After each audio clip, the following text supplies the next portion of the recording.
What's going on, everybody, and welcome to the Oly Kanoli Show. Today we've got Mrs. Jean Mulrine. She is a very special person to me, and fun fact, she was actually my third grade teacher. So please welcome Miss Jean Mulrine.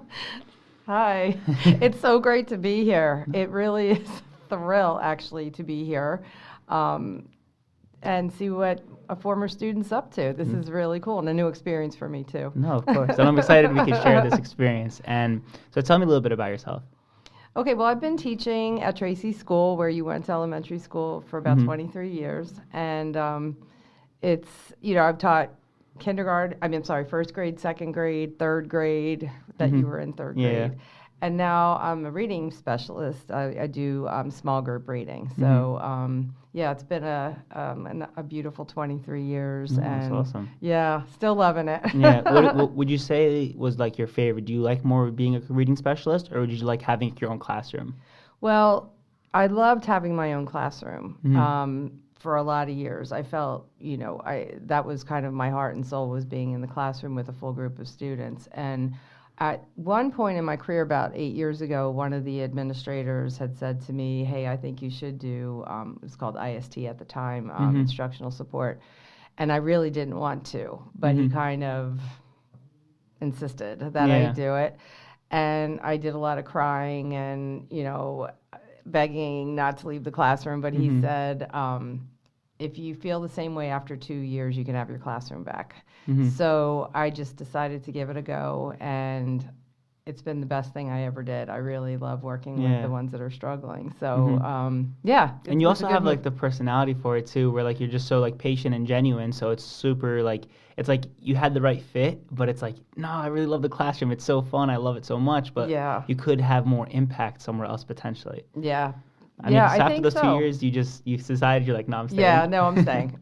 This is great. I really enjoyed it. It was very, very different from being in the classroom, but I do enjoy it a lot still. No, it's awesome. And what's like the biggest challenge you think was with the transfer of like going from a classroom to being like a reading specialist? I think the biggest challenge probably was not teaching all subjects. And when you were there, I had actually had a gifted cluster, and they were very, very bright students in my class. So it was always a matter of trying to challenge them, and we did lots of hands-on things. And I knew that wasn't going to happen anymore. Being a reading specialist is more of a scripted, research-based interventions to help students along. And I thought, this is, not going to be as fun. Yeah. But to see the growth and the progress that students were making, and to see, the student doesn't even know the letters of the alphabet, and then by the end of their time with you, they're actually reading. That was very rewarding to me. You get to see like more growth too, right? Which is like kind of like a cool thing like when you visually see growth. Yeah. Because sometimes like when you do things and you grow, it's like you just have to do it every day until like that small brick by brick becomes a house. Right. And like you don't even realize that it became a house because you're just doing it one step at a time every day. Exactly. No, it's awesome. Yeah. And even the brightest kids that you have, they have to grow too. So you have to make sure they're getting what they need too when you're in the classroom. So, but that type of growth that you see with small group is really pretty amazing. Do you think that like when you were more of like in the classroom and you had obviously differing levels of intelligence, different levels of like maturity within a classroom, how did you manage like different personalities or like different levels of intellect in one classroom? Yeah, that's the biggest challenge I think teachers face. They call it differentiating instruction. Is like you get this roster of students that come to you every year in September, and you see where they are, and you have to move them along. So it's a lot of planning, and it's a lot of work to do it right. Yeah. Yeah, I think that's the challenge of it.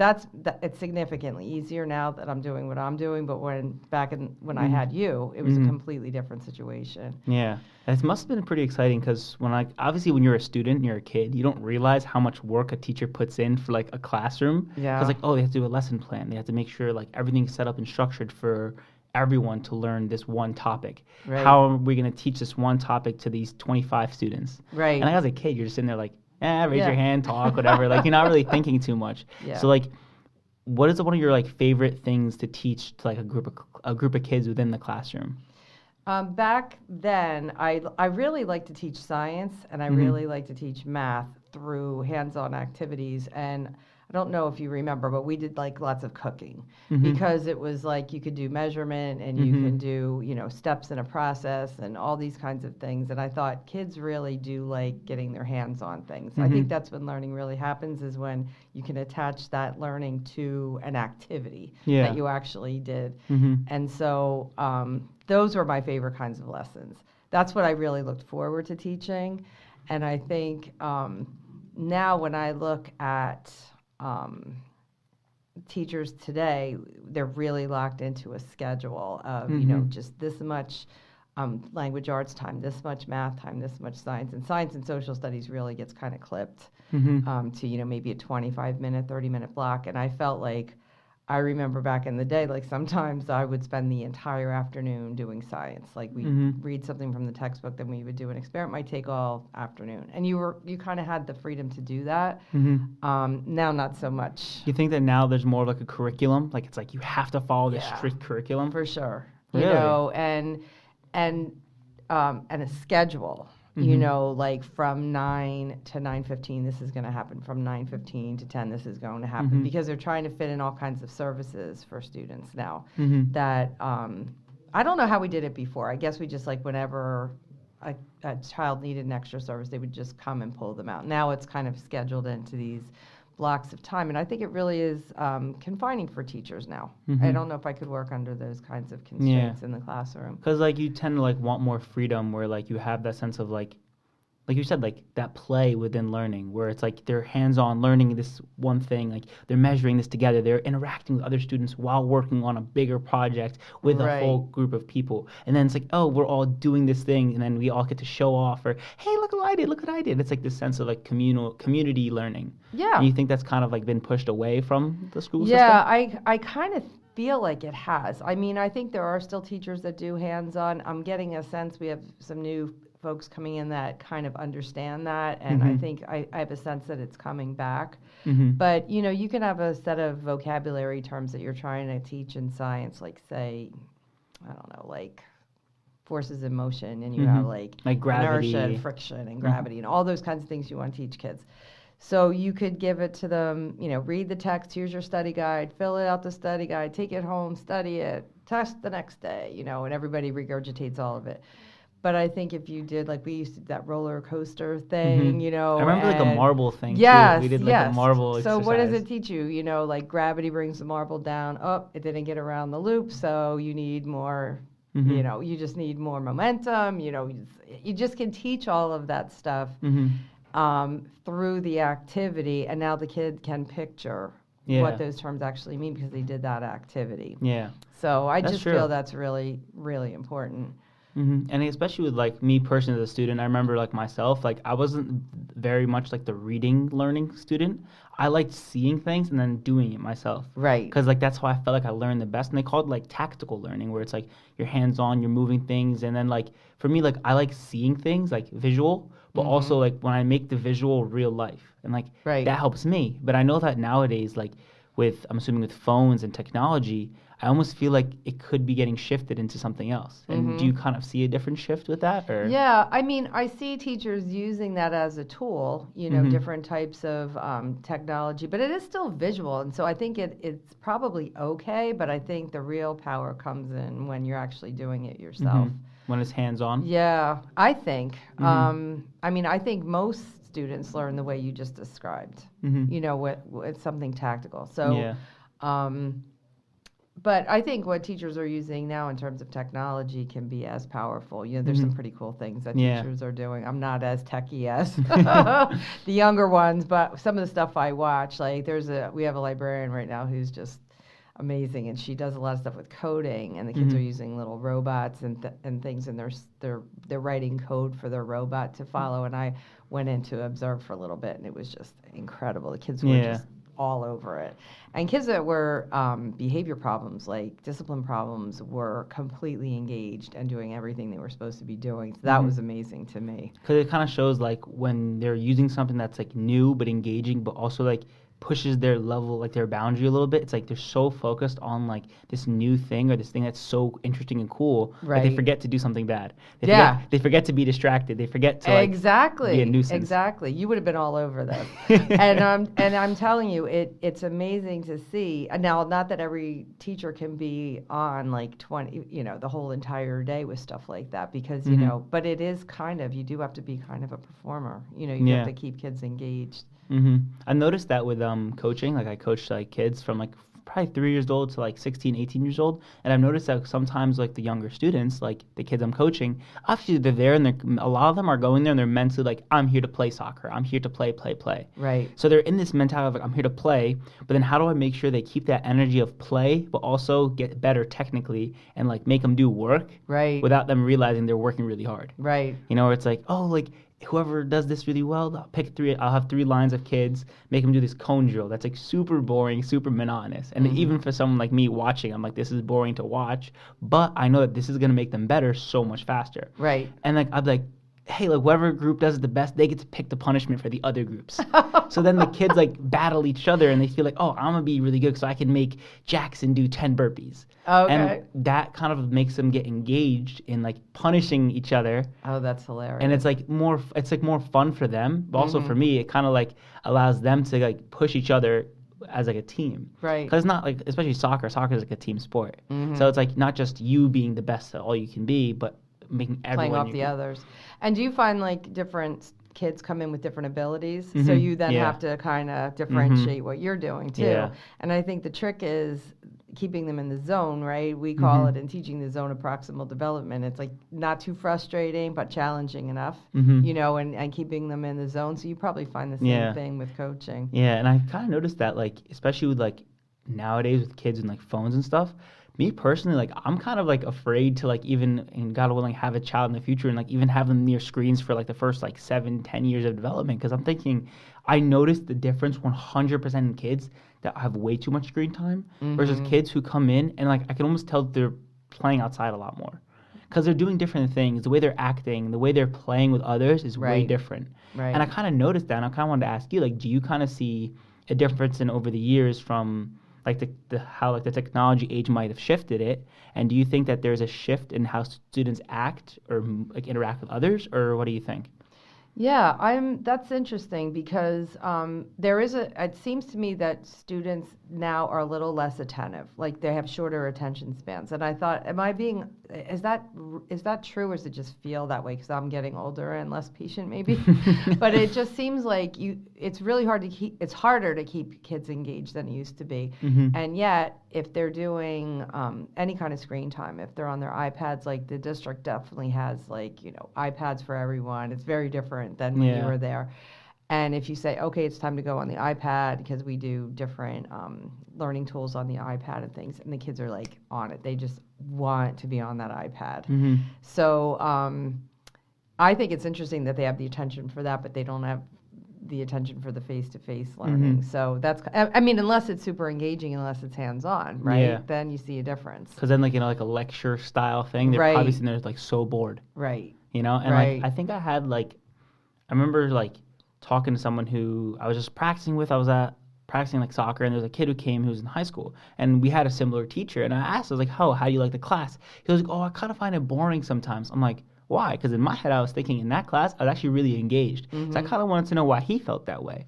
And he told me, he was like, it's just like a lot of lecture. It's a lot of like talking about the thing, but not doing. But I'm like, you can't really do much when you're in like social studies classes. Yeah. Like history, it's more of a conversational class. Right. So I was noticing that he felt almost awkward in that class, or felt like it was strenuous for him to sit there and have conversation constantly in a classroom, or listen to a lecture, then talk about whatever the lecture portion of the class was. Yeah. And this was like maybe like a 9th grade, 10th grade history class. Right. So at that age, I'm assuming that you should feel comfortable enough to have those deeper conversations.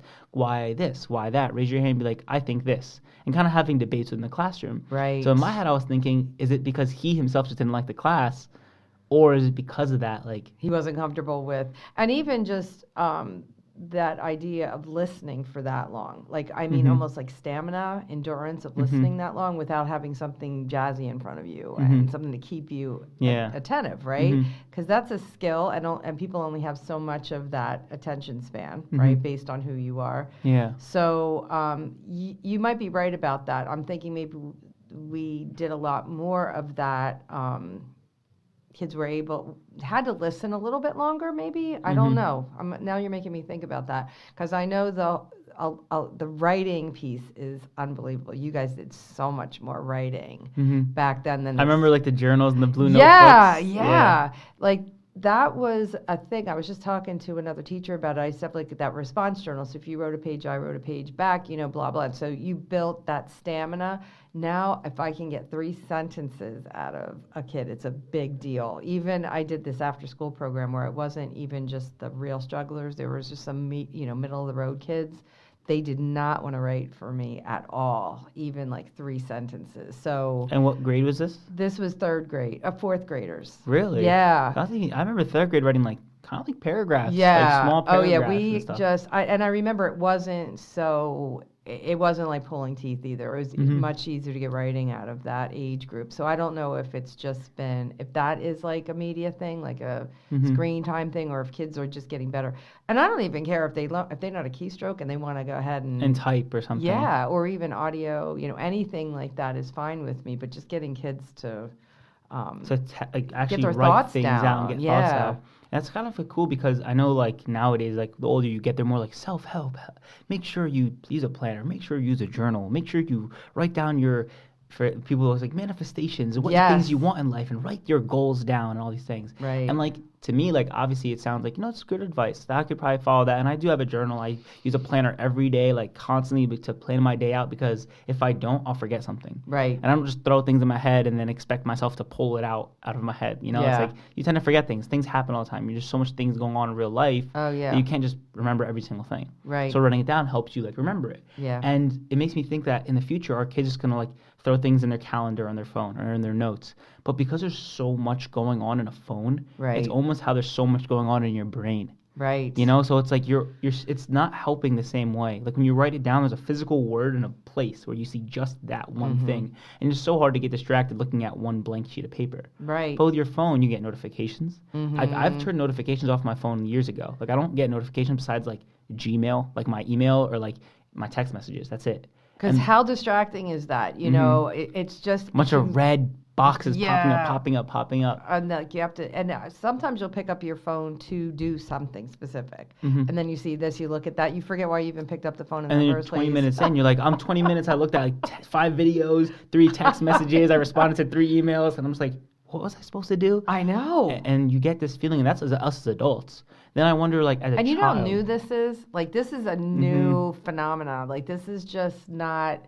This is not part of most of my life up to date. You know what I mean? Up to this date, it's kind of like this is a new problem. So, and my daughter, she'll tell me, just turn it all off. Don't get all the social media. Don't keep it by the bed. Don't all of these things, because it's just consumes you. Yeah, and it's so really hard because for me, like as someone who like really grew up in it, I started thinking like I could not imagine myself as a 3rd grader today and how much more hectic I might have been. Because I remember being like a hectic kid because I had so much energy. Yeah. But it was never like I was malicious or anything. But I was just always distracted. There's always something to do or think about. I wanted to always raise my hand in every single thing because I always wanted to be the one who had the right answer. Yeah. Because I would push myself so hard without even thinking about it. Yeah. But I remember now, like a kid like that will probably be so off the walls because like I saw a video explain like, I don't know if you know the show Coco Melon or like these like baby shows and stuff. And it's like these shows like they split from a screen to screen or frame to frame under 2-3 seconds. So the frame rate changes. So it's like a new scene. It's always a new camera angle. Obviously it's animation, but constant new like layers. The kid's constantly getting hooked to a new thing. And that's as like a toddler. A young kid. What does that do to their psyche? To their brain and I remember for me, like I watched like old shows that my mom used to like record for us on like VHS tapes that we would like watch and stuff. And I remember like rewatching some of them, and like a lot of them have like elongated scenes. Like even like things like Scooby-Doo, that was hectic and up and in. it was like there was slow panning, there was moving, there was a story behind it, there was senses of like how to go from thing to thing. Like even like Dora, you know how like in Dora it's like, do you guys see where it is? And it would show you that same screen for like what 6 seconds, and everyone's like, why is it showing me this thing for like 6-7 seconds?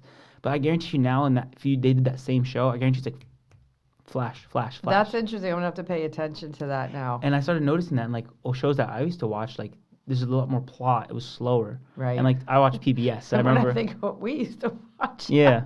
I remember my mom had I don't know if you remember this show. It's like Hardy and something. It's like these two little comedian guys. Hardy and Laurel and Hardy. Laurel and Hardy. And my mom had that recorded. I remember watching it and thinking like, this is such silly humor. Now that is old. Yeah. My mom had us, and like that's what I watched sometimes growing up because that's what my mom like had recorded for us. Yeah. And like I remember watching those things, thinking like, this is like silly like dry humor where it's like smash on top of the head. Ha, right. ha, ha, Three Stooges. and it felt like moving it from thing to thing, but there was still like time in between each scene.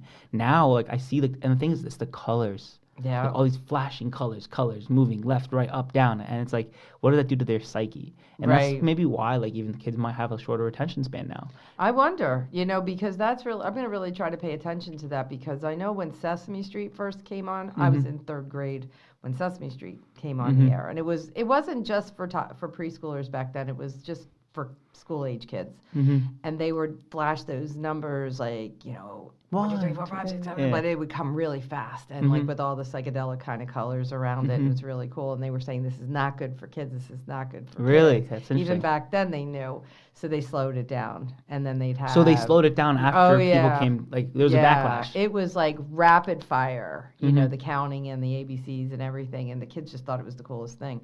But I guess the school psychs and things were saying this isn't good for kids, so they slowed it down after that. That's cool that they did slow it down though, because now like the industry tells you to speed it up. Isn't that wild? So maybe it's just more engaging to kids. They know what kids like. Because nowadays it's like, because of phones, all they care about is like it's the attention economy, where it's every social media platform, every platform in the world now, when they create it, they're like, how can we keep a user on our platform longer than any other platform? Right. What could we do? Instant dopamine hits. Yeah. Like social media nowadays is designed like lottery machines. Where like you swipe and scroll, swipe and scroll, swipe and scroll, and that's literally what a lottery machine does. It's the same kind of psychology. So it's like we're literally creating this like lottery slot machine feeling to our children, and it's like we wonder why. Like you said, you feel deep down like their attention spans are a little worse. They can't sit down and write longer than a paragraph for you in their 3rd, 4th grade. Right. But I remember when I was in 3rd, 4th grade, granted, like I would say I was one of the more clever students when I was younger, I remember thinking like it was fun to do that though. Like I liked writing because it was like you're like letting your feelings out, and then I would draw like a picture and like like I put like a sun in the corner of my paper all the time, or like I'd draw little clouds, and like it was fun to like play around create something. Yeah. But nowadays, like, do you think that that's not really as much? Yeah, it seems like it's just a chore. It's a task. Get this done. Blah blah. And I mean, I can say that there were kids, reluctant writers, even back then, but it just seemed like it seems like it's getting harder now to get them to engage in writing. No, that makes a lot of sense. And do you think that, like, overall, like, the 23 years of, like, kind of being in this environment and stuff, that, like, the students have been getting easier to work with when it comes to, like creativity and, like, intelligence, or do you think it's a little bit, like, delayed in the sense of their development? It is kind of on a case-by-case basis. The students that I work with now, they come with learning deficits for a variety of reasons, but we're very, like, data-driven now. It's like we universally test the entire building, universally screen everyone. We look at these numbers and those numbers. It seems like it's very numbers-driven. But then once I actually look at the actual children that are sitting in front of me, they have deficits for different reasons. Some of them are, do have their own delays, developmental delays or attention deficits, whatever have you. But some of them, they just need TLC. And, there's that whole thing about having your basic needs met. And if that's not happening at home, then you can kind of see where it stunts your natural development. Exactly. And it's huge in, like, psychological stuff, too. And it's cool because nowadays, like, mental health is such, like, a hot topic thing to talk about, make sure their mental health is really good, all these things. But, like, remember like talking to you before. It was like back then, like there was no sense of like no school psychologist on board or a therapist or someone to talk to. It was just the principal, the vice principal, like the staff, and the teacher. Yeah, And it was there were guidance counselors there, but it was kind of, it's not like it is now. Yeah. I feel like there's more, support group type of things. If kids have social skills issues, there's groups for that.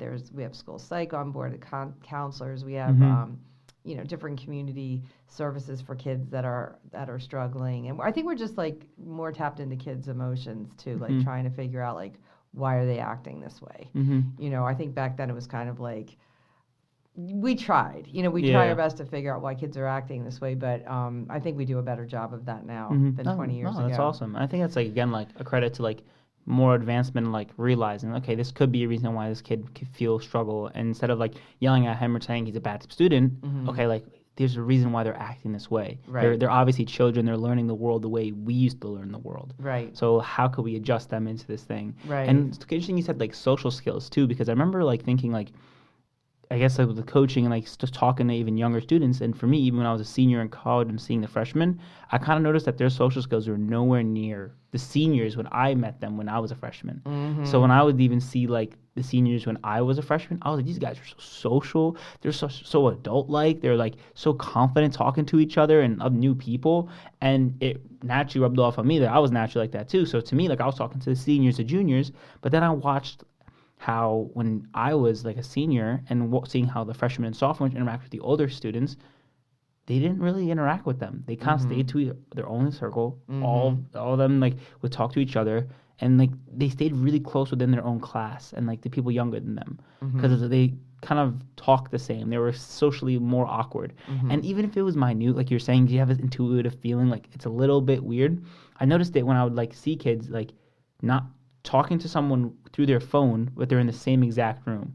It's like, why don't you put your phone away and go talk to the person in real life? Right. And I would notice it happen. And once I noticed that happen, it clicked. I was like, wait, there definitely is something going on, because I would never do that. Right. And like, that's not even me saying because I'm like a social extrovert, but like even my introverted friends would never do that. Right. And like my introverted friends, when I mentioned this to them, they're like, dude, I would never do that. Right. It's like, yeah, I'm shy, but like I would never, if I was talking to someone already, I would just go talk to them, because I think over the phone it makes me more nervous. Yeah. Because like I can't really communicate casually. Right. But then I noticed that like with people it changed, like over time. So it's kind of cool that you kind of noticed it too within like the school system stuff I too. think so. I really think it has something to do with it. And even if, it seems to me like even with my own kids who are in their 30s now, they would prefer to communicate via text message and email. And then the minute someone like calls them on the phone, like, they're calling me. Like, I don't want to talk to them. I'd rather, Just get it. Yeah. And it's interesting because I almost feel like it's because like you're able to like put it in a box, like put this conversation in a box and that's where it is and that's a text, and I don't have to like exert energy to communicate to this person. Right. But for me, like I tend to think like I don't mind it doing that, but sometimes I feel like things get done better and more conversational things happen, and you can get so much further in a conversation when you just actually talk to someone. I agree. Because the text and wait for the response, and then you forget like your natural train of thought in the moment when you wanted to text them. Right. And it doesn't feel right. Yeah. And like, and you can't read tone. You can't hear the tone of voice. You don't know. Sometimes it seems like someone's angry or somebody's, and you totally miss the cue. Yeah. Yeah, you're just reading sentences. Because you're just reading and not even like if it was written, like handwritten even, you could see even the style of how they're writing. So it's a difference. But when you're reading a text, it's always so standard. It's always the same exact text. It's always the same font. There's nothing differentiating besides like capitalizing or lowercasing. Maybe adding an emoji or a smiley face. That's how you will know they're happy. Right. But it's like they could be ecstatic and send you no emoji. But then you're thinking, are they actually happy? Right. It's like when people say LOL, but are they actually laughing out loud? It's like that. It's that thing where it's like we've gotten to this thing of like texting talking, like right. how to talk over text versus how to talk in real life. Yeah, because I wouldn't just be talking, you'd be like LOL, like that. You know what I mean? Like that would be weird. Like you'd be like, why is he saying LOL out loud? Right. It's like texting talking, but then how do you interact that way? Right. That's pretty cool that like you kind of see that kind of difference. But I kind of wanted to ask, and it's just like, what are you personally like passionate about? Things that you personally do outside of like teaching. Passionate. I really do enjoy yoga and meditation. My daughter's gotten me into that. She's a yoga teacher. She's actually a teacher trainer, so she's gotten me into that. And I feel like I've gotten kind of passionate about that. I'm trying to get better at it, and meditating, I think, really helps me. I'm really very upset about what's happening in the schools with these school shootings. They've had just a real visceral effect on me. I think just being a teacher for all these years and then having grandchildren now, and every time one of them happens, it really, really affects me. And after Sandy Hook, I just really thought that was going to be it. I thought, okay, 26 first graders, this is the worst thing that could ever happen right before Christmas, and surely something's going to happen. Or something to change, where it's like, okay, let's actually solve the problem. Something's going to change. Because I even remember saying those words to the secretary, because we were just all crying, in the office, just like, how could this happen to these poor people? And I said, okay, this is it. They're going to change the laws, and things are going to change. And then when really essentially nothing changed, that was so upsetting to me. And then you saw what the school's like now. It's like a fortress. There's a man trap, and you have to swipe in twice, and security guards. Like double doors to get in. Yeah. And I remember it was just one door to get into the school. And that was often open, wide, never was there. So every time I swipe in, I think about these kids. I think about these teachers, and then it just keeps happening, and it keeps happening. So I don't know. And I think I feel a little bit more strongly about it than probably most people. It really makes me crazy. But you also were within schools for your career. I picture so it's what that must be like, what those scenes must be like. And so I did get involved in this Moms Demand Action group, and I go to the marches, and I go to their meetings. So I guess I'm pretty passionate about that. No, that that's just awesome. Hurts me, that whole situation. And it's cool because I remember thinking, when I was leaving school and everything, and when I asked kids who were still in high school or middle school, and just having conversations with cousins or younger people that I know that are in the area, yeah, we do gun drills now, and then we use also lockdown drills, and there's also these drills. I'm like, half the class just I remember all we had was fire drills. Fire drill, right? And I remember doing lockdown drills, but the lockdown drills were about if someone came in, we don't know who it is, okay, and everyone sits in this corner of the room for however long, and that's it. Did we have lockdown when you were there? I've kind of I don't remember. I don't remember either, honestly. I think it was mostly fire drills. Mostly fire drill. If we ever did lockdown, it was super rare to even do a practice one. Yeah. But I remember that. I remember when middle school we definitely did. And maybe it was after Columbine, definitely after Sandy Hook. It went. Now we do these run, hide, fight drills where you have to do all of these different scenarios. We've had to run out of the building to see how fast you can get out, and then. The worst ones are, I'm in an interior room kind of like this, no windows. So when you shut all the lights off to lockdown, it's pitch black. And we had this one just colossal, the intercom system wasn't working. So I didn't know it was a drill, and the kids didn't know it was a drill. And they made it, people were coming in and saying lockdown, and they were acting like it was real, but we didn't know it was a drill.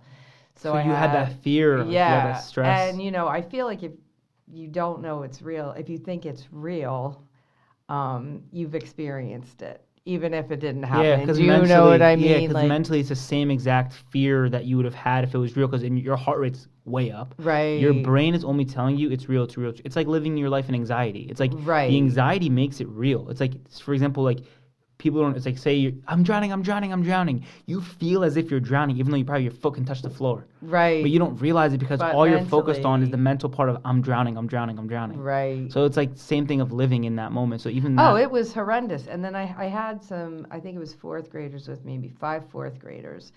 And we have this whole routine, push all the stuff against the door and shut out the lights and blah, blah. And I decided to put on my phone because it was pitch black. And I thought if I just put my phone on low so they can, just have a little bit of light, and I could just see the tears streaming down their faces. They were terrified. And this one little boy, it was probably half an hour before he stopped shaking. And I thought, this is insanity. The drills are just so, because even when we have that fire almost drills, creates trauma too. It almost creates. It's not real. Even the fire drills, right? The kids want that assurance that it's not a real fire. I remember even joking in fire drills when I was younger, if it was really a fire, I'd be sprinting out the building. I wouldn't just walk into a straight line with my teacher. I'm running. And we'd always joke about it, with drills. Not in the sense of we're joking about a drill, because if it were really happening, everyone's standardly moving out the building as fast fast as possible, yes. But like we joked about it because we had this sense of security still. Right. And it sense like that sense of security has probably gone away in a lot of school systems. But then does that create like a generational trauma for all these students? Yeah. And teachers, honestly, too. Like you were saying, like you were like a kid shaking for 30 minutes. Like oh my God. that would, if me personally, if I was a student there or a teacher seeing that, I would feel like distraught. It was really, really traumatic for all of us. And I thought to myself, imagine living through it. I mean, just it's horrible enough for those families that lose someone, but like we don't even think about all those kids that survived it and now have to go back to school. And when we do fire drills, like there's hardly any fires in school. Like statistically, there's no fires in school. But we practice it every month, and because it's not like there's like an oven that you're cooking with or like smoke in the kitchen, but rarely. Honestly, the statistics are amazing. There's hardly ever fires in school, but there are school shootings. Like hundreds of them now, and it's kind of like, wow, this could potentially happen. And my thought in the moment was like, oh my God, this is happening here. This is happening at Tracy's school. Like, we're the next one. I just can't believe this is happening. And it wasn't happening, but you know, because you didn't have the intercom, or like there's no sense of like communication. It was like just a whole bunch of errors happening at the same time, but. So that's, I mean, if I'm going to say I'm passionate about something, it's getting that under control. But what to do, you know, other than actual like real life legislation happening. And something that I noticed was, I think for me, what really changed my perspective on this was I always believed, like me personally, I tend to be very like not a pacifist, but like I'm very like adamant of not being violent towards others, especially like just like hurting someone, or like when I would think about hurting someone, I would get anxious. Like I don't want someone to get hurt. Even when I played soccer, like I would go for like a slide tackle when I was playing tough, and like someone got hurt, I would feel like, oh my be like I didn't want to hurt you. I was just going for the ball. Like, I had that instant sense of like I don't want to hurt someone. I never would want to like break someone's leg or like hurt someone. Like I never had that feeling in my heart. Like I would rather like lose the ball in that moment than hurt someone. You know, to me, like the game isn't more important than hurting someone for 6 months. So I always had that feeling in me, even though I was a tough player. But when I started realizing like the laws of like gun stuff, like I started thinking, okay, to protect yourself, to have one for hunting or this, okay, that makes sense. But how do you buy this weapon? How do you get it? Do you go through mental health screenings before you even get a weapon? Oh, you don't. Okay. So how old do you have to be? Oh, just this age, years old. So you can buy a gun before you could get a drink of alcohol, for example, in this country. And to me, that even sounds crazy to me. I'm like, okay, so that's a red flag already for me. And then I started doing this research, and it said that you could actually buy like a gun unregistered, whatever, if you go to trade shows. So you go to a trade show, you could buy a gun unwarranted, unlicensed. You can be 16, just show up to this trade show, buy a gun, leave. And especially in like more like rural states and stuff, and like more countryside areas, it's super relaxed there. They really live and breathe that like freedom. But now imagine I live in a northern country who I want to do these things. I just take a flight or drive down to one of these places, get a gun from a trade show, and then go back up. Then it's like that creates a problem, and it's like, how do you solve that? You have to be like a world, like a statewide, countrywide legislation. But then there's people paying like legislation to not do it. Like obviously it's like money talks in the society, so it's like they're paying to like say like no, keep it going the way it is. But it's like, then how are you guys okay with like children dying and like even like shootings of like I remember like I saw like clubs getting shot up or concerts getting shot up and stuff like things like people are like getting hurt, and it's like this isn't a problem that is all over the world. This is like strictly like an America problem. Like 100%. You know, it's like America has like those types of shootings almost every day. But like other countries like will have like one in a year maybe. 2 in a year maybe, 3 in a year maybe. That's like a crazy statistic. But it's like in America it's happening more than once a day in certain locations. It's like, how is that not like a red flag for like there's a problem that needs to be fixed? Yeah, it totally should be. You know? No, it's just not happening, you know, and it's just it's really very, very frustrating for me. Especially as like a paraprofessional, like a teacher, someone in the environment itself. Because you just picture it happening to your students, and it's just it's not acceptable to me. And so you do what I do what I can do. No, it's awesome. It's also a great thing to be passionate about too. And you said like yoga and meditation too. I guess it's like just a de-stress like that.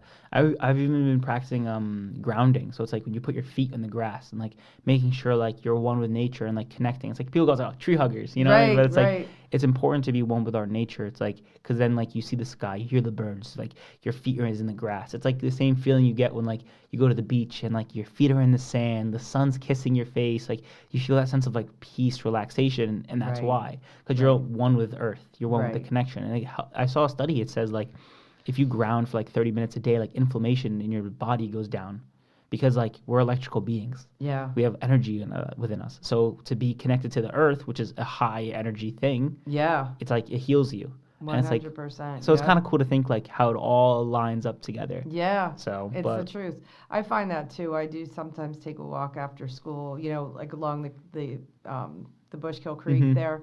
And I think you do need that green time, just that outdoor time just to connect. You're right. And like it heals your psyche, heals your mind, like you just feel good after too. Yeah. And I was gonna ask you, it's like what is something in life that you feel like you've done that you're proud of?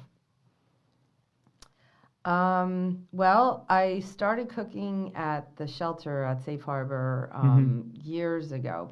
Probably 25 years ago. I started helping a friend of mine who was doing it, and then I kind of thought, oh, I could do this better. When you're doing something with somebody else and you think, oh, I can do a better job at this. So I took my own night, and that was 20 some years ago. So I've been cooking there once a month. So I'm pretty proud of that, that I kept it going, because I think, there were times when it was tough to get it done. It's, 50 people or so to cook for, but I feel pretty good about that. And I'm also a blood donor. I feel like it's important to donate blood. And so I think I have like a 2-gallon pin or something like that. There you go. That's awesome. And it's so awesome because like it's like you can save so many lives with like donating blood. And it's like, even for me, it's like I always think like when I first donated blood, like I was always worried about like needles, because like I guess when you're younger, like as a kid, like shots are scary. Yeah. But like I started realizing like when I was like getting older and older, I thought like shots, like when I got shots and stuff, I would be like, it's like a prick, ow, it hurts, and then like your arm feels funny. But like then like I got like blood drawn, like just like little vials, and like didn't hurt at all. And I'm like, I feel like I could definitely donate blood. And like when I did it, like obviously the needle's a little bigger. It's a longer process of you're sitting there for 20 minutes, like getting blood drawn or however long you're doing it. And I remember thinking like, okay, you know what? Like, let me step out of my comfort zone and do something that I'm kind of afraid of, And I was in college, and I was like, you know what? Let me do it. I sat there and got it done, and I remember donating. I was like, you know what? This wasn't that bad at all. It didn't take too long. It wasn't like a painful experience or anything. No, it and then really isn't. In my head, I'm like, you know what? Like, that means that someone got this blood like to help someone's life, whoever it might have been. Someone's life. And you never really know, which is, I think is a sweet part. Because like for me, like I wouldn't want to know. I just want to know that it went somewhere, helped someone, that's it. Right. And like I don't need to have that like pat on the back feeling, because the whole point of doing it is you understand that this could be helping someone. Right. Which is like I guess like the sweet part. But I remember like moving around after, and everyone's like, oh, make sure you're not like moving around too much after, because you could get lightheaded. And I remember it was like a friend's birthday, so we were like all like running around dancing, talking to everyone. And everyone was like, whoa, like it hit me. And I'm like, yo, I'm kind of dizzy, like I'm gonna go sit down. You're down a pint of blood. Yeah, and I didn't even realize how much that pint of blood does. But then I made me realize like if you're actually like someone's bleeding out and like needs blood, it made me realize like wow, like just that amount could help someone feel way better. Oh, definitely. So it's kind of cool to have that concept. But yeah, I ran a drive through my church a lot of years ago, and I remember saying the pastor had said, hey, do you think you could run a blood drive here? I'm like, yes. And so a woman came over to the house, and we were organizing, and she said, oh, let's set up for 25 donors. That'll be our goal. And I'm like, 25 donors. I said, I could get that from like just the people I know well. I said, let's go make it 50. And I probably made 40 calls before I could get someone to say yes to me. Like nobody would do it. They were just like, no, I don't do needles. Mostly the men were just like, no, I don't do needles. And the women just like, no, that like I don't feel well after I do it, or various reasons, medications, whatever. But it was like, wow, this is a lot harder than I thought, because I've been donating blood forever. Because to you it seemed like so easy. It is easy, and but I have good veins. Like some people don't have good veins, and I mean there's a variety of reasons, but. They told me that only 9% of the population donates for all of us. So, so it's a good thing. Makes sense. No, it's awesome. And I was going to ask you this question, because it was like, one of the questions I asked was like, what is something most people don't know? And I kind of want to go off on that question there. When I was thinking about that, like what did people not know about me, or what? Like in general. In general. Yeah. I think kind of... I don't think people are terribly good listeners. You know, I think people have conversations and they're thinking about what they're going to reply instead of really listening to what the person is saying. You're a good listener, I can tell. Thank you. Because you're repeating back to me things that I've said. So it's kind of, but you don't see that often. People are, you know, kind of figuring what they're going to say when they're talking instead of really listening. So I think that would be what I think most people don't know how to do well. Yeah, and it's interesting you say that because someone told me once, like, I was just sitting there, like, listening to them talk, and like, you know, you're a really good listener. And I was like, oh, thank you, because, like, usually people say, like, dude, you never stop talking. It's usually what people tell me. And it's fine if you like to talk, as long as you're listening, too. And I think I always tell people, I'm like, listen, like, I might talk a lot, yes, but because I talk a lot, I also have to listen a lot. Right. Because I can't just talk to hear myself talk. I don't like you want to talk to then have a conversation. Right. And when you talk a lot, you tend to also listen a lot. So you in turn get better at listening. Yeah. Even if like you're someone who just listens. Right. You know what I mean? If you're someone who just listens and just lets people talk at you, yeah, you're going to be a decent listener because you sit there and don't say anything. But I tend to think like I listen, but then I internalize what they're saying, and then I add on to what they said, or then they add on to what I said. And that's what makes a good conversation. Right. Do you think that like people nowadays aren't as good like listeners as before? Because I remember again, like you were saying, like growing up, even like the whole Sesame Street story made me think like, whoa, like how like society has even changed even a couple years. Right. You know? So do you think like people just don't listen now anymore, or has it been like more of like a small shift in where some people do still, some people don't, or like most people you feel don't? I think it's individuals, but I also think that you know, a lot of times people, when people start a conversation or when they're confiding in you or they're complaining to you or they have something they want to get off their chest, sometimes it's just they want to be heard. It's not that they want a response from you. So I kind of learned that just recently, like just listen, you know, because sometimes, you know, I'm trying to think, oh, what's the best advice I could give? Or like maybe I should give them a scenario when I went through something similar. Like, I don't know, like I guess maybe I think of what I'd want to hear. But sometimes people don't want advice at all. They just want to be heard. They just want someone to listen just to them. ramble on and say get whatever. it off their chest and, you know, whatever. But I think you can tell that, like when somebody's coming to you for advice, like they want you to tell them what to do. Or versus... I just need to vent this. Yeah. I saw like a funny like joke, and it was like on the internet and stuff, and it was explaining like when my husband like doesn't realize like I don't need to fix the problem. I just want to complain about whatever happened today. Right. And it's like it's just funny because like usually like it's not stereotypical or anything, but usually guys are more like problem solution based style thinking. Here's what you need to do. And like women want to actually express that emotion, how they feel, because they know how to fix the problem as well. Right. But the way they internalize it might be different than how men might internalize it. And that's obviously stereotypical. There could be women who think more solution-based and men who think more emotional-based. It doesn't really matter according to which one. But when I saw like those jokes, like all the comments are like, yeah, sometimes my boyfriend doesn't want me this. Yeah, my husband does this too. And it's like people relating to it. And it made me think like, whoa, like that means that sometimes like when people really do come to people with issues and problems, they don't need like someone to fix the problem. They know what the problem is. They just want to be able to ramble about it and express that emotion. Like, oh, this happened at work. Okay, well then what if you do this? It's like, no, but I don't want to hear that. I just want you to sit there, let me like ramble on, and then what else you did today? And ask that question rather than how to fix the problem. Right. You know, it's like allow them just to feel it out. And like I think even for me, like I kind of noticed that, like you said, like over the last couple of years, I've realized like wait, like that actually does way better because then people naturally feel so much more inclined to talk to you again about things. Oh, you're a good listener. Oh, like you made me feel so heard. Right. And sometimes even for me, like when I like have a problem, I know how to solve the problem, but I'm just trying to talk it out. Right. You need to kind of just verbalize it and talk through it. Yeah. Because like even with advice, like I always tell people, I'm like, be very careful of who you listen to advice from and how you receive advice. Because at the end of the day, if you don't go what your intuition wanted you to do, and say I ask you for advice, and ask this person advice, and this person advice, and 3 of them told me A, but I in my heart was thinking B, I might change my decision to A because 3 people told me, hey, probably A. But in my heart, I really wanted someone to say B.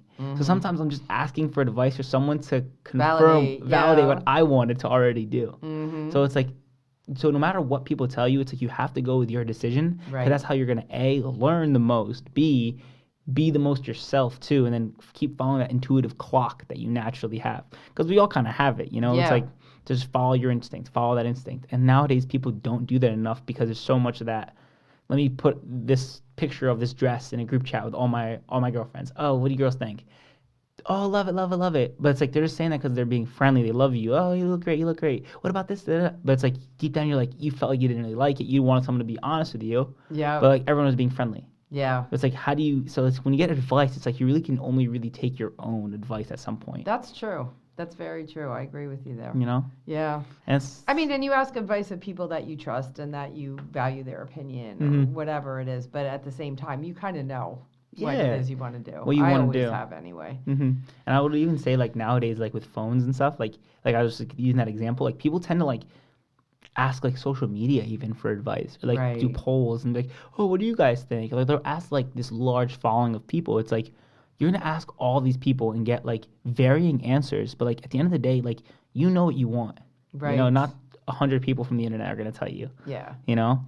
But it's kind of cool that, like, I guess, like, kind of, like, knowing how to listen, because listening is such an important skill. Yeah. That, like, nowadays, I guess people just... Yeah, some people are good at it and some people aren't. You know? Just like conversation, right? No, of course. And so something I do, like, obviously on the Oly Kanoli Show is I always ask, like, for someone, like, a word they want to learn in Arabic. And the word you chose is like saying like gratitude or expressing thanks. And the word in Arabic to say like thank you, and it's kind of how you express gratitude like to someone when like, oh, like someone does something for you, you say shukran. So I kind of when you shukran, perfect, like that. So it's like, and it's really cool because when I looked up like trying to make sure that the word, it's like that is how people express gratitude, you know, by saying thank you. And like how often they do nowadays, like you hold the door for someone and they make sure to say thank you. And I've even noticed recently that people kind of don't do that. Like, I'll open a door for someone, it's like, expect it, you know? Oh, really? It's like, yeah. Oh, you're welcome. You know, it's like, I got you. Like, so it's one of those things where it's like always expressing that gratitude. Even when you wake up in the morning, it's like, you see the birds. Yeah, like that's why I think I chose the word, because I feel like I feel like you need to do that daily. Just realize like all the things that you have. And, you know, I don't know what this is about me, but I feel like I'm very, very grateful for what I have. You know, even though there's always things you want more. Naturally, right? We're humans. Humans are always going to be greedy to want more.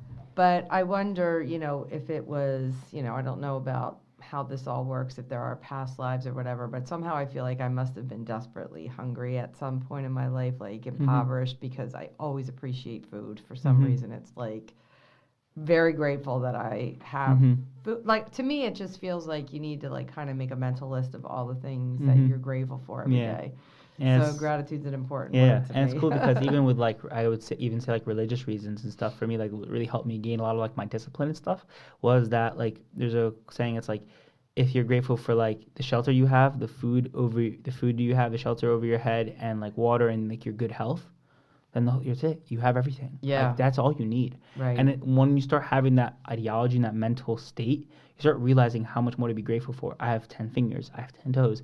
I have a nose that works. I have a mouth that can receive water and food. I have 2 eyes. I have hair. I have this. There's so many things on just even our body, like all the joints in our body. Right. You know, nothing hurts right now. Yeah. It's all these little tiny things. Like, how many times do you thank for the world, like the universe, God, like for each and every one of those things? Right. It's like, I saw like a really cool quote. It was like imagine you woke up tomorrow with everything you were thankful for today. What would you wake up with? And when I heard that, I was like, wow, that's such a profound statement. It's like, how often do you thank like the universe, God, like about every little thing you have? Right. You know, even how many times have I said thank you about my phone? Right. The privilege to buy a phone, to get one, to have a piece of clothing on my body. Right. Probably not recently, you know. It's like, and you have to have that constant mentality, like have that gratitude, have that mentality, like everything I have is like I'm so grateful for. Yeah. So that's awesome, especially in Ramadan, like currently right now, like just being grateful for like everything I have, even like more spiritually become more inclined in this month. Because then you start realizing like how, and it's like so funny. I saw a quote and it was like, fasting for like 14 hours, but then you're full after 10 minutes of eating and drinking. Yeah. Shows how like minuscule this world really is, to like the sense of like we want all these things, but like in all these things, but look how fast you got full and felt okay. Right. 10 minutes, but you just fasted for 14, 16 hours. Yeah. But in 10 minutes, you're chilling. Think about that. Yeah. You know? It's amazing. So, no, it's awesome. And so ending on this is, what is one of your favorite quotes? And you wrote down, learning to ignore things is one of the great paths to inner peace. So I would just love for you to like explain. Yeah, that really, when I saw that, and I can't remember who said it, but I wrote it down because I just thought it's really the truth, because you just feel like you get upset about so many things, right? You just get, and there are things to be upset about. There are just injustices in the world. There are things to get upset about, but it just seems like so much of it is not worth your energy and worth your time. And to ignore something, if somebody cuts you off and, you get upset or whatever, and if you can just like ignore it. I just feel like there's most of these things can be ignored. And I don't think people realize that really they just have to address every single injustice. I used to be that was always my problem, because I felt like everything valued my opinion. But honestly, like the more mature I've become, I realize that not everything deserves an argument in the moment. Not everything deserves that like energy. It's like just let some things go. Like and my dad was like, Ali, you're getting there. He's like, it was funny. Like he was teasing me the other day, and he was telling me like, you've gotten better. He's like, over the years, I have noticed you've gotten so much better with your temper, with like how you treat people and react with others. But he's like, still, you can be better. It's like just let things go so much so that like, man, it's okay. Yeah. It's like it happened the way it happened, but don't let it affect like your next move. Right. It's so hard though. And it's like a discipline in itself. It takes work. It takes practice, right? And it's just like you have to. It takes intention. Like I'm intentionally not going to let this bother me. No, it's awesome. And I really like the quote too, because it does make you feel like, wait, wow, like how often do I have that mentality to be like, you know what? I'm gonna let it go. Yeah. I saw a really funny quote. It was like, not my monkey, not my circus, not my monkey, not my circus. And it's like, it's true, because sometimes they're like, you want to like say something or like interject or like say your opinion, but then it's like, is my opinion needed right now? Right. And a lot of that happens on social media too. Someone will say something just really ridiculous. And, okay, do I address this? Because it's like, I really should say this because they're wrong and I should just say this and set them straight. But it's going to, you're going to get a response back that's like, and it's going to turn into this thing. So like it's a back just and forth. Ignore, it's just, but then other people are like, can you believe she said that? Well, exactly. All of that kind of stuff goes on, and it's just kind of like, no. And it's always it's always the carefree people too that like just are so much happier in life. Oh like, yeah. They're just like, oh whatever. And you see them, you're like, because they've learned that they gotta ignore it all. No, of course. But thank you again for like stepping out of your comfort zone and coming onto the show here with me. This is a thrill for me. I think that's probably the best thing about teaching is, when students do come back, like they'll shoot you an email or I get a letter, in my mailbox, and it's like, wow, like this is just amazing to me to see what you're doing. And no, of course. This is like the best part for me is just to see what everyone does with it, and it's just great. No, and I'm just so grateful to have you even on here, because like for me, it's like I get to share like a part of my future with someone from my past. Yeah. It's like an experience where it's like I'm so grateful to have that experience and be able to do this. Yeah. And again, like you were someone who had a huge impact on me as a student. And I was there, so I really, really appreciate you coming on to the Oly Kanoli Show. Oh my gosh, and you're having a huge impact on me now, because it just makes me feel just so happy that you're doing something you're passionate about. Well, of course, and thank you, Miss Mulrine. Oh, you're welcome. Thank you guys all for tuning in to another episode of the Oly Kanoli Show. This was Miss Jean Mulrine. Again, please leave amazing comments down below for her. She is an awesome individual, great person, and like had such a great impact on my life. And if you guys want to be sitting in the same seat she's sitting in, please apply to the Oly Kanoli Show in the description below. Please like, comment, subscribe. I'll catch you guys next time on the Oly Kanoli Show. Peace.